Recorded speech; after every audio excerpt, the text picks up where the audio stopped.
গোটেই কথাটো হৈছে মুখ্যমন্ত্ৰী ডাঙৰীয়া এইকেইদিনটো অসমত নাই। তেখেতে উত্তৰ প্ৰদেশলৈকে গৈছে বা মণিপুৰলৈকে গৈছে, যোৱাকালি গোৱালৈকে গৈছে। আজি অলপ সময়ৰ কাৰণে তেখেত গুৱাহাটীলৈকে আহিব, আকৌ দিল্লী যাব, পৰহিলে গুৱাহাটীলৈ ঘূৰি অহাৰ কথা, মানে পৰহিলে অহাকালিলৈ প্ৰধানমন্ত্ৰী ডাঙৰীয়াক লগ কৰাৰ কথা। গতিকে আমি এই কথাটোৰ পৰা এইটো প্ৰতীয়মান হৈছে যে আমি কাকো জবৰদস্তিও কৰা নাই, আমি কাৰো লগত বহুত বেছি মাথাও লগোৱা নাই, কিন্তু আমি দৃঢ়তাৰে কৈছোঁ যে আমি ৰাজ্যসভা ইলেকশ্যনত আমাৰ দুইগৰাকী কেণ্ডিডেট জিকিব।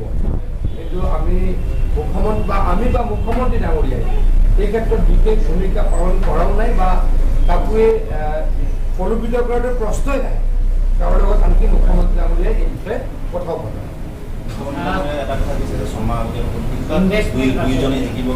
আমি কৈছো ন দুইজনে জিকিব। মই কেতিয়াবাই কৈছো এই ইলেকশ্যনটোত কি হয়, হাতখন কঁপি যায়। এই ইলেকশ্যনত হাতখন কঁপি যায়। এই ইলেকশ্যনত বহুতে ভোটকে দিয়ে, কোনোবা নাথাকিবও পাৰে, কোনোবাই অপেনলিও কাৰোবাক দি দিব পাৰে। এতিয়া কি হয় নহয় মই নাজানো, কিন্তু মোৰ বিশ্বাস মই দৃঢ়ভাৱে কৈছোঁ, মই প্ৰত্যেক দিনাই দৃঢ়ভাৱে কৈ আছোঁ, আমাৰ দুইজন কেণ্ডিডেট পবিত্ৰ মাৰ্ঘেৰিটা ডাঙৰীয়া আৰু ৰণন বৰুৱা নাজৰী ডাঙৰীয়াই অহা পৰহিলে যি ৰাজ্যসভা নিৰ্বাচন অনুষ্ঠিত হ'ব, পৰহিলে 31 তাৰিখে নিৰ্বাচন অনুষ্ঠিত হ'ব, তাত আমি দুইটা চিটতে জয় লাভ কৰিম।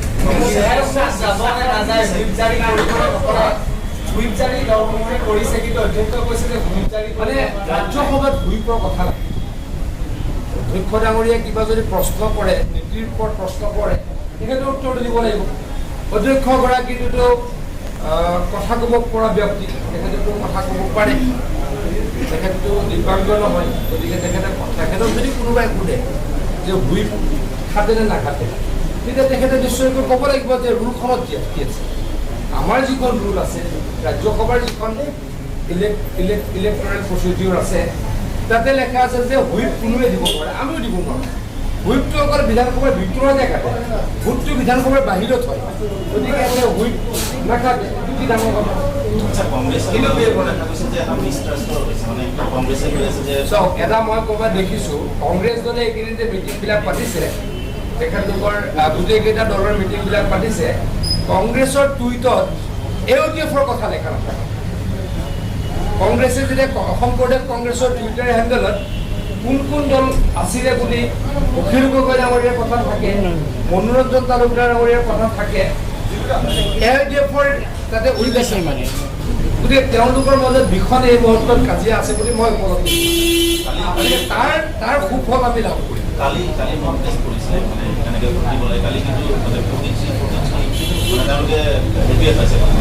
মই আকৌ আপোনালোকক কৈছোঁ, মোৰ হাতত টুইটাৰ হেণ্ডেলত মই দেখাই দিব পাৰোঁ। আপোনালোকে অসম প্ৰদেশ কংগ্ৰেছৰ টুইটাৰ হেণ্ডেল চাব।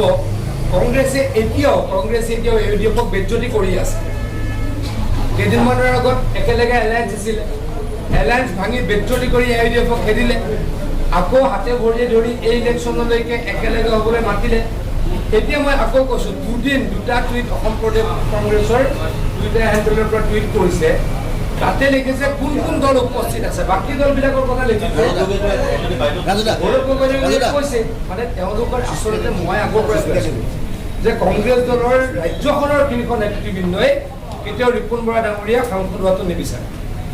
তেখেতলোকৰ এই মুহূৰ্তত 7টা লবি, তেখেতলোকৰ পাৰ্টিত এই মুহূৰ্তত 7টা লবি আছে। 7টা লবিৰ 6টা লবিয়ে ৰিপুণ বৰা ডাঙৰীয়াক ঘূৰাবলৈকে আমি একো কৰিবই লগা হোৱা নাই, তেওঁলোকেহে কাম কৰে। মই এইটো নকওঁ, কিন্তু মই আকৌ কৈছোঁ তেওঁলোকে হয়তো নিজে ভুল কৰিব পাৰে, নিজে গণ্ডগোল কৰিব পাৰে। আমাৰ সংখ্যাটো এতিয়াই নকওঁ, সংখ্যাটো আপোনালোকে গম পাব। আমি জিকিম যে খানা হাত কৰিব পাৰে, কৰিব পাৰে, সাহসপক্ষৰতো এনেকুৱা হ'ব পাৰে। তাৰমানে মইতো অস্বীকাৰ নকৰোঁ, কিন্তু জিকিম বুলি কৈছোঁ নহয়, মই জিকিম বুলি কৈছোঁ। হ'ব পাৰে, তথাপিতো জিকিম। প্ৰশিক্ষণ আমাৰতো অলৰেডি এদিন হ'ল, আজিও হ'ব, পৰহিলেও হ'ব। আজি আমাৰ একচুৱেলি প্ৰশিক্ষণ হ'ব আমাৰ, আৰু যিহেতু ইলেকশ্যন আছে, আমাৰ ৰেগুলেশ্যন আছিলে, ডিনাৰৰ ব্যৱস্থা কৰা হৈছে।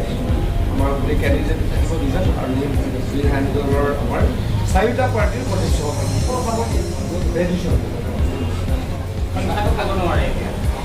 তেতিয়া ক'ব কমফৰ্টেবলি জিকিম। আচ্ছা আলাগে ইমান টেনশ্যন নলওঁ। আজি সদনত কমফৰ্টেবলি জিকিম। আজি সদনত প্ৰাক্তন মন্ত্ৰী ৰকিবুল হুছেইনে এটা কথা কৈছে যে শাসকীয় হওক বা বিৰোধী হওক নতুন যিসকল বিধায়কে গৰিমা নষ্ট কৰিছে বুলি এটা কথা আনিছে। মোৰ কমেণ্ট নহয় নাই। আৰু কৈছে যে অধ্যক্ষই পক্ষপাতমূলক আচৰণ মই কৰিছে। আজিলৈকে দেখা নাই, কিন্তু মই আকৌ কৈছোঁ এই বিষয়ে মই কমেণ্ট নকৰোঁ।